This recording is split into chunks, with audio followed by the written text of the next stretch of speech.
Hello, my name is John M. Quick.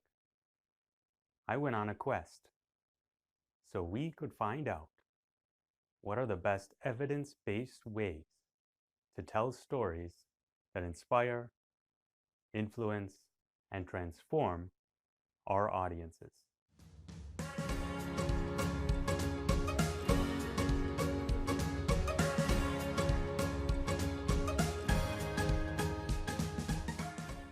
The principle of balanced believability states that while stories that use common literal formats are more believable, stories that make use of literary devices like metaphors, analogies, and idioms are more engaging.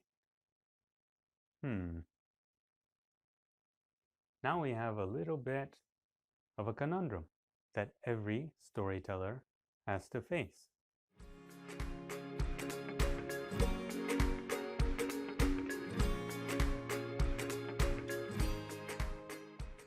It may be more straightforward to say it was 100 degrees outside than to say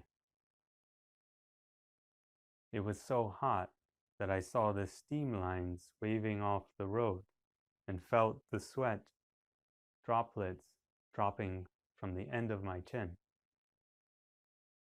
I can tell you when I tell you it's 100 degrees, you might go, hot. But when you're imagining little droplets of sweat falling off of someone's chin, you're starting to feel how hot and sweaty it is. Now, is it as believable to think of it so hot that sweat's just flowing off your chin? Maybe not.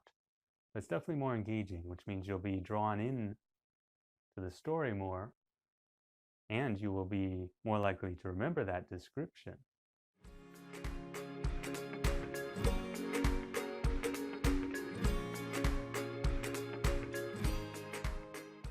This is a balance that you should think of in every story. Generally speaking, you don't want to convolute what you're saying. So don't use a bunch of extraneous description or more than you really need to, or something that's so outlandish that it couldn't be believed. However, don't just go and get straight to the point. Otherwise, you're not really using a story. It's just like a page, a fact book, a couple bullet points. And we know that that kind of stuff doesn't engage people. You're using stories because you want to engage people. So do leverage a lot of that imagery and a lot of those literary devices that you see in good writing and storytelling already to draw your audience in a more powerful way.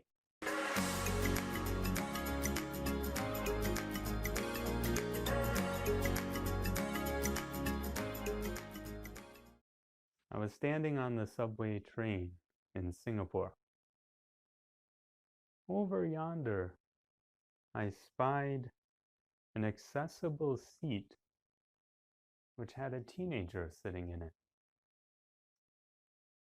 He had his smartphone in his hand, his earphones in, and he was pretending to sleep. This being a common technique that people use who don't want to give up their seat on the train.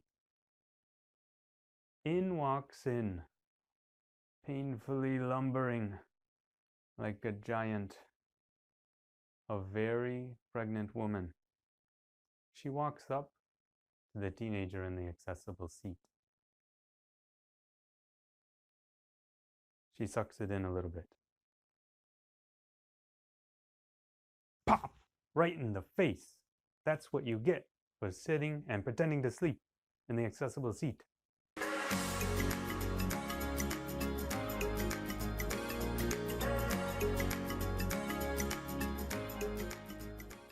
So what's going on here?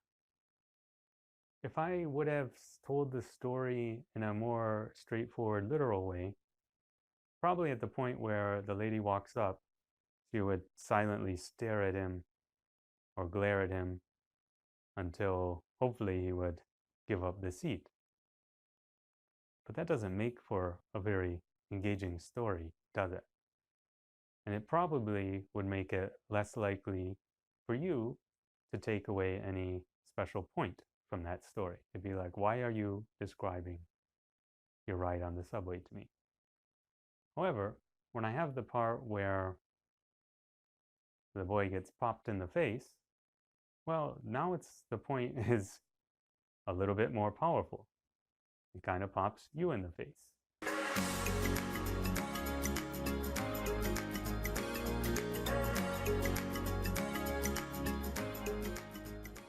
That's where the balanced believability comes into play.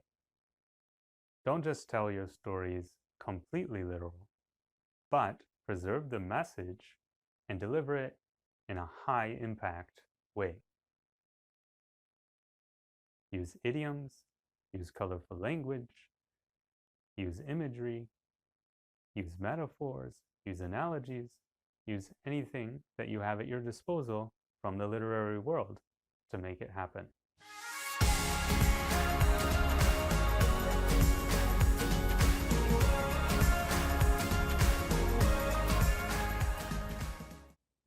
If you enjoyed this video, make sure to check out my book, The Power of Storytelling. There you'll get a whole workbook on how to craft your own stories using these principles. You can always get in touch with me, and I'll help you through a coaching process to make better stories that you can use to inspire, engage, and transform the lives of others.